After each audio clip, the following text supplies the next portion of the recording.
You are now listening to TheGrio's Black Podcast Network, Black Culture Amplified. So there's this new movie that's out called Till, and it's based on the story of Mamie Till, the mother of Emmett Till, who was lynched by white supremacists in Mississippi in 1955. And a lot of Black people are saying that they won't see this movie, and they're tired of Black people making trauma porn or slave movies. Why every movie got to be about slaves or Black people suffering trauma?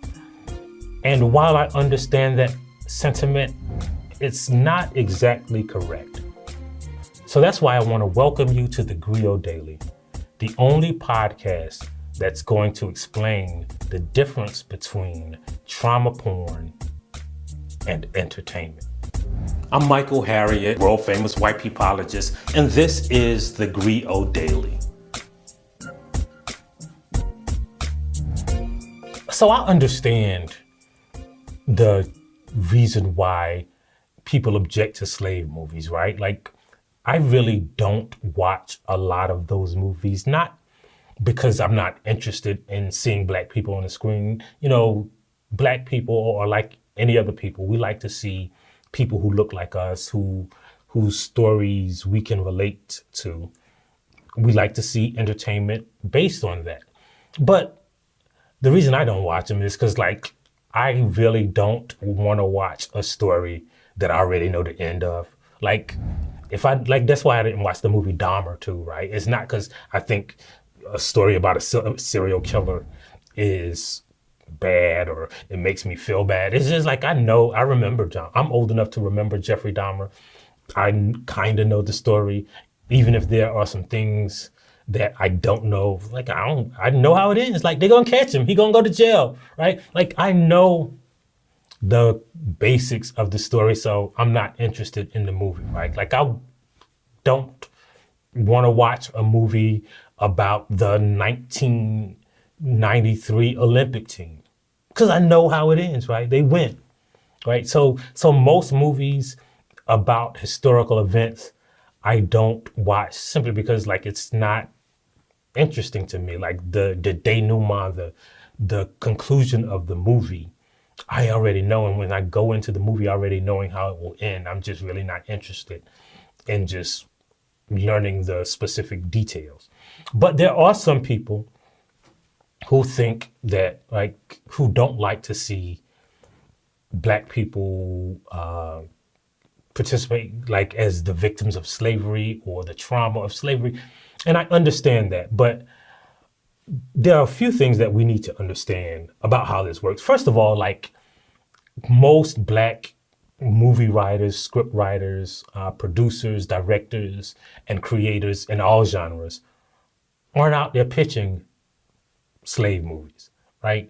Like, you have to differentiate between what Black people are creating and what white people, who control 94% of the film industry, 95% of the TV industry, will allow to reach the screen, right? Like, we know network TVs, we know the streaming services, all controlled by white people.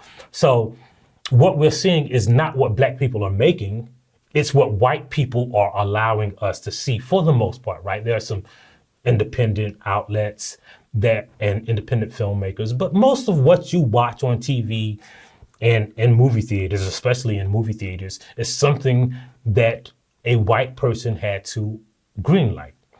And so what the movie and the TV industry will greenlight is often either stories they know or something that they think they can sympathize with. And what I mean by they is white people, right?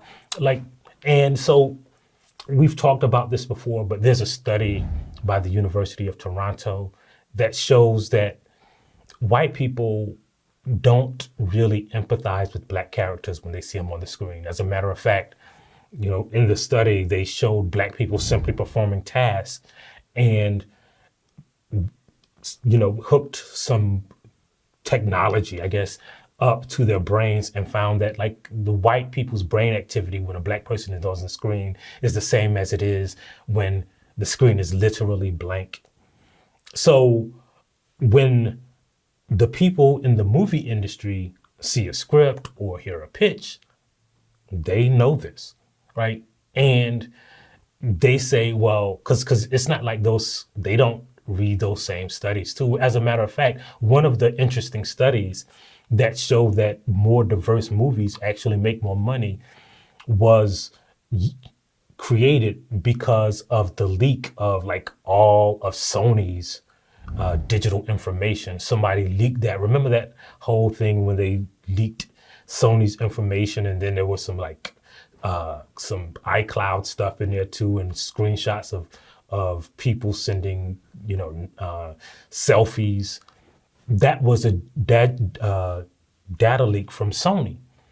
And what someone did with that data leak is they just took the specific numbers from Sony's movies, because they don't have to tell us how much a movie really makes. And then they just like categorized the cast members and found that more diverse movies actually make more money. But aside from that, the people, I'm just saying that because I want to show you that the people who greenlight movies, who make these decisions, they see this same research. They know this data, right? And so when they get a pitch or they see a script, they have to determine who's going to watch it. And they know if it's got black characters, how are we going to make people feel something? It's called the empathy gap, right? And so they know they have to close that empathy gap. Well, how can you do that? Well, the first thing you have to do is give them something to feel. And, love ain't really nothing that people feel across racial lines, right? So a love story, a regular story about regular black people, doesn't really get the green light, like something that either they can relate to, a story that they already know, like Emmett Till, or trauma, right? And trauma is not just like pain and psychological abuse, right? Like the reason every action movie has to have a fight scene at the end, when they have that fight scene it's always, I don't know why, but it's always inside a factory where they're making sparks. Like that's the only thing that you see in the factory is just a bunch of sparks and chains with hooks at the end, right? Because we know that's how the villain is going to die. He's going to either fall on that chain with the hook at the end, or he's going to get thrown into the thing that makes the sparks. But that's trauma. A fight is trauma. Action movies, right? Like that's why the action hero always, before he goes into the fire to save the people, he pulls that picture of his wife and his kids who died right before the movie started and looks at it. Like, who carries a actual physical picture in their front waist pocket? Especially when they're doing karate, it seems like it'll fall out, but they always have it. It never falls out because they are inspired by what? By trauma. Well, the same holds true with black movies. They have to tap in to that trauma. Some people call it trauma porn, but it's one of the few things that white people can relate to across racial lines, right? Like they can see a movie like, I don't know, you pick one of those white movies that you've never watched before. Like white people can make movies about like going home to visit the family on Christmas. And that's like the premise of a whole movie that gets green light, and it's always going to star Meryl Streep, by the way. Like that's literally half of Meryl Streep's filmography. Filmography is like movies about people going back to their hometown. But there are movies like that, like all of the movies that win white Oscars are movies about just regular white people in regular situations. And then all of the black people who win Oscars, think about it now, have to have suffered some kind of trauma. You got Moonlight, where there's like the trauma of discrimination, sexual discrimination. You have stuff like Halle Berry, who whose husband was killed by the electric chair. Have Oscar winner who was Denzel Washington. Like he was up for Best Supporting Actor in Glory, but he didn't win it. But he finally won for what? For playing a villain in a movie.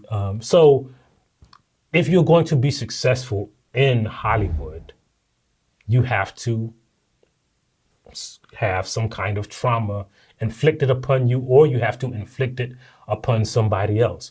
You have to do that to close the white empathy gap. And that's why these trauma films are made. But again, they are not the only thing that Black people create, right? So they always, whenever Black people create something that doesn't have a bunch of trauma and is successful, like white people are always shocked, like Insecure, the whole series of Insecure. Like it really wasn't about trauma. It was just about four friends kicking it and like living regular lives. And it is called a unexpected hit, right? Like when Abbott Elementary, for instance, right? Like the idea that you can make a show about a Black school that doesn't rest on trauma is groundbreaking. Like we're gonna do a show about a poor Black school where is Julia Roberts gonna be in it and she's gonna teach them how to read? No. Well, they're gonna have a big dance battle and the people on the dance team are going to have to overcome and pass the big. No. It's just gonna be so Edward James Olmos is gonna come in there and he's gonna teach all the people how to survive. The gangsters. No. Right? Like that's literally what every Black movie about a school is until Abbott Elementary, which is why white people are so shocked by it being a hit just because it's funny, right? Like Quinta Brunson was like one of the funniest women on TV for a half a decade. And then she made a funny show and people are surprised because it don't have trauma, right?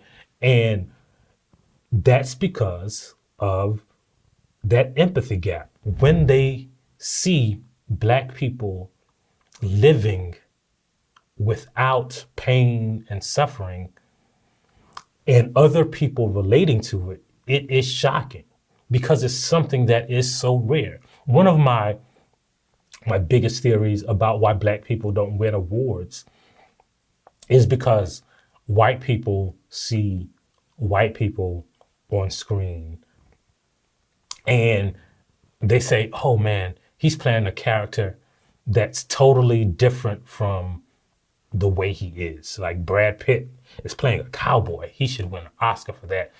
And when they see Black people on TV, they can't disassociate the Black person's skin from the Black character's skin. So every Black person is just playing a Black person. So it's really not a stretch. And that's why they can't win awards. And in a sense, that's why trauma porn, slave movies, movies with Black people bleeding or getting fire hosed during the civil rights movement, that's why they exist, right? Like that's why Selma was up for so many awards. Not that it wasn't a good film, but it had that requisite trauma that elevated it in the eyes of white people to a great film, right? That's why great Black movies like Friday was one of the greatest comedies of all time. But if you notice Ice Cube's entire career, he always makes the same kind of film. And I want you to think about this. He always makes a film about Black people surrounded by other Black people using situations that Black people are accustomed to. There's no trauma. They have self-determination, right? Like Craig found the money for Big Worm on his own, right? Like in Barbershop, they were trying to get the money to build a business in a Black neighborhood. Like that's like all of his movies are basically about Black people doing Black things, and they are not elevated to the status of greatness. Like, for instance, a Will Ferrell movie who is always about that's always about like white people falling down. Those movies are seen as great comedies. Ice Cube movies are seen as, cult black movies. And it's because they don't contain trauma. So the only way we can overcome this gap is for us to create our own movies and to support our own movies. So if we support movies like Black Panther really isn't about trauma, right? Like even small black movies, if they don't have that requisite trauma, they must depend solely on black support. And so it is up to us to support those movies. And once they start making money, because white people ain't just racist, they are interested in money too. They will start making those movies. And that's how we overcome the trauma porn industry. And that's also why you got to download the TheGrio app. That's also why you have to tell a friend about this podcast. That's also why you got to subscribe on every platform that you can. And that's also why we leave you every episode with the famous black saying. And today's black saying is break a leg, but if it's a black movie, break two. If you liked what you heard, please give us a 5-star review, download the TheGrio app, subscribe to the show, and share it with everyone you know. Please email all questions, suggestions, and compliments to podcasts@thegrio.com. You are now listening to TheGrio's Black Podcast Network, Black Culture Amplified.